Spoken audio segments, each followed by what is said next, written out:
जय हिंद दोस्तों। JCM staff side की कल मीटिंग हुई है और उन्होंने फाइनेंस मिनिस्टर को, डिपार्टमेंट ऑफ एक्सपेंडिचर को एक मेमोरेंडम दिया है कि केंद्रीय कर्मचारी जब रिटायरमेंट आते हैं उनसे पैसा वसूला जाता है। हाँ जी दोस्तों, बिल्कुल सही बात है। यदि आप सेना से आप रिटायर्ड होके आते हैं, आप डिपो रेजिमेंट में जाते हैं और फिर यानी आपने डिपो रेजिमेंट में रिपोर्ट कर दी और रिपोर्ट मान लो आपने किया 1 अप्रैल को और लगभग 30 अप्रैल को रात को आपने घर आना है। लेकिन दोस्तों एक एफएसए निकलता है, वो 28 अप्रैल या 29 अप्रैल को निकलता है। ये देखिए कितनी चालाकी। और वहां पर जब आपको पता चलता है कि आपके पीछे कुछ न कुछ कैजुअलिटी से लाखों के रुपए काट दिए गए और कहा जाता है अब ये आपका ऑडिट हुआ है और इसमें से आपको एमएसीपी गलत मिला था, प्रमोशन आपका गलत हुआ था, मिलिट्री सर्विस पे आपका हायल्टी अलाउंस, आपका फील्ड अलाउंस, और ये एक तरफा जांच होती है और ये डॉक्यूमेंट उनके पास होते हैं। पीओआर इसकी ऑडिट करता है और काट देता है। अब आपके पास जब एफएसए आता है तो दूसरे दिन आपने घर जाना है, पीओआर आपका दूर होगा, वहां जा नहीं सकते। अब आपके पास कुछ नहीं रहता और आप तिल मिला के रह जाते हो, भले आपकी इसमें कोई गलती नहीं है। अब उन्होंने एक तरफा कार्रवाई करने के बाद इस तरीके से केंद्रीय कर्मचारी डिपार्टमेंट में बहुत सारी ऑब्जर्वेशन आ रहे हैं, लेकिन इसके लिए एक अलग अलग रेगुलेशंस हैं। यदि आपका 5 लाख रुपए तक आपकी रिकवरी है तो वो कहां उसका वे ऑफ की जाएगी, है ना, कहां उसको खत्म किया जाएगा। और इस तरीके से मनमाने ढंग से ऑडिट हो रहे हैं। और ऑडिट का कहने का मतलब है कि जो रिटायरमेंट होता है उससे 6 महीने पहले ऑडिट होकर के उसके पास ऑब्जर्वेशन जानी चाहिए कि आपका पैसा कट रहा है, तो वहां वो उसको सॉल्व कर सकता है, कुछ अपनी तथ्य रख सकता है। लेकिन ना उसको बिना बताए, ना उसको बिना पूछे डॉक्यूमेंट ऑफिस से ऑडिट किया। जब आप घर जा रहे हो आपने सोचा और उसमें से आपके 2 लाख 4 लाख काट दिए। ये लगातार हो रहा है। पीओआर की गलती हो, पीसीडीए की गलती हो, अन्य जो डिपार्टमेंट हैं उनके जो डिपार्टमेंटल गलती होती है इंडिविजुअल को थोप दिया जाता है। कभी किसी की पेंशन से रिकवरी हो रही है, कभी किसी के फंडों से रिकवरी हो रही है। तो इसी के खिलाफ 2 जुलाई को मीटिंग हुई है और उस मीटिंग में यह चिंता जाहिर की गई है जेसीएम स्टाफ साइड की तरफ से और उन्होंने सूचित कर दिया गया। आइए इसी का एक लेटर आपके साथ साझा करते हैं कि आखिर आपने आगे करना क्या है। ये पॉइंट्स तो दे दिए गए हैं और आपने कोर्ट की शरण लेनी है। ये मनमानी बहुत हो रही, मेरे साथ हुआ था। 1,63,000 रुपए काट लिया था।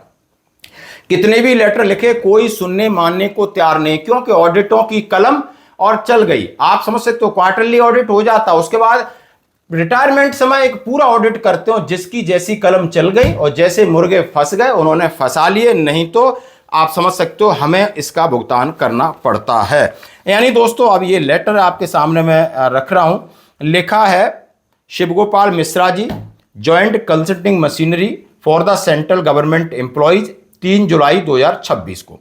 The all members of staff side National Council JCM meeting held in the Finance Ministry under the chairmanship of Secretary Department of Expenditure with a representative of the Standing Committee member of National Council JCM subject rationalization of the policy regarding recovery and wrongful access payment made to government employees।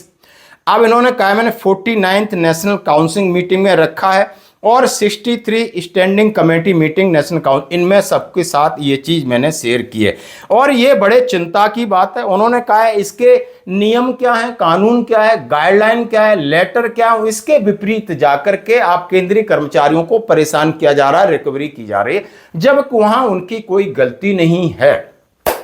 अब लिखा है, प्रिय साथियों, राष्ट्रीय परिषद की 49th बैठक में मंत्रिमंडल सचिव द्वारा कई निर्देशों के फलस्वरूप डिपार्टमेंट ऑफ एक्सपेंडिचर का लेटर नंबर 2/7/2026 और उन्होंने क्या है, न्यायालय का फैसला 4 मार्च 2016 के डीओपीटी निर्देशों दिनांक 1/4/2024, यानी माननीय सर्वोच्च न्यायालय का फैसला 2016 का, डीओपीटी का लेटर अप्रैल 2024 के विपरीत अब अवैध तरीके से कर्मचारियों और पेंशनरों से भुगतान किया जा रहा है और इसके लिए कॉमरेड शिवगोपाल मिश्रा कर्मचारी पक्ष के सचिव, comrade Guman Singh, comrade Shri Kumar, comrade रूपक सरकार ने एक मीटिंग की और ये स्थायी समिति के सदस्य कर्मचारी पक्ष की ओर से डिपार्टमेंट ऑफ एक्सपेंडिचर को ज्ञापन प्रस्तुत किया गया।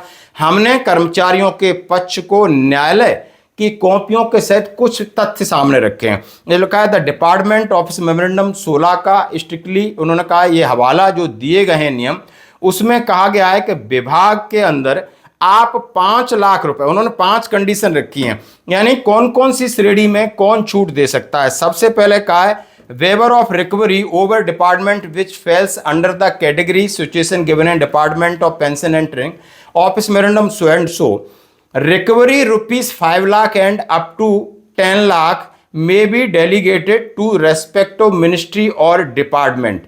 उन्होंने कहा पहले 5 लाख की 5 कैटेगरी है, जहां 5 लाख की रिकवरी की जो शर्त है वो आपका डिपार्टमेंट कर सकता है, जो कंसर्निंग डिपार्टमेंट है वो छूट दे सकता है। प्रत्येक व्यक्ति के मामले में 5 लाख रुपए तक की राशि के लिए प्रक्रिया में अनावश्यक देरी से बचने के लिए विभाग को इसकी जिम्मेदारी सौंपी है कंसर्न विभाग।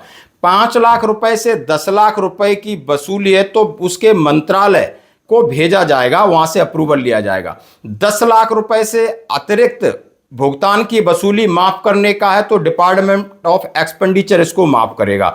जब किसी कर्मचारी को अधिक भुगतान का पता चलता है, यदि यह विभाग एवं उन्होंने कहा जो डिपार्टमेंट जो लेटर है आप इसकी सूचना दे सकते हैं और इसकी माफी के लिए कदम उठा सकते हैं, उन्होंने कहा है। और ये पूरा एक लेटर दे सकते हो। उन्होंने कहा है इस प्रक्रिया का गलत मिसयूज हो रहा है, यानी कर्मचारियों से पेंशन जाते समय वसूली की जाती है, फिर पेंशनर से भी वसूली की जाती है और उनके पास कोई प्रावधान नहीं होता है।